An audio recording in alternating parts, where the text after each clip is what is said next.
邪魔だね。いいやんでしょ。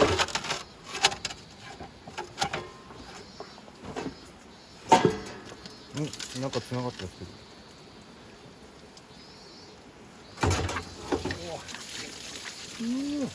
取ったらいかったから。そうちゃんありがとう。あ、これも水についたのが何年だかって言って、もう詰まっちゃっ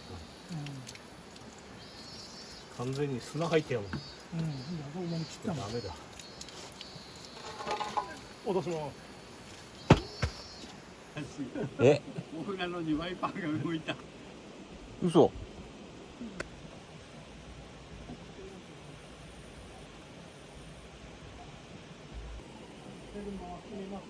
はい。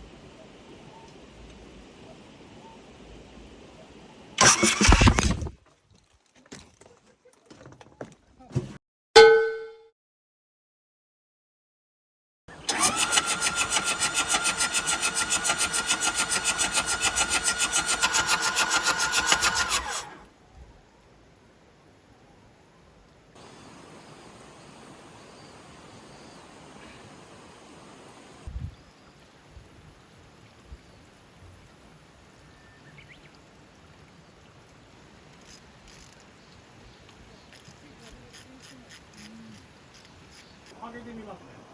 はい。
う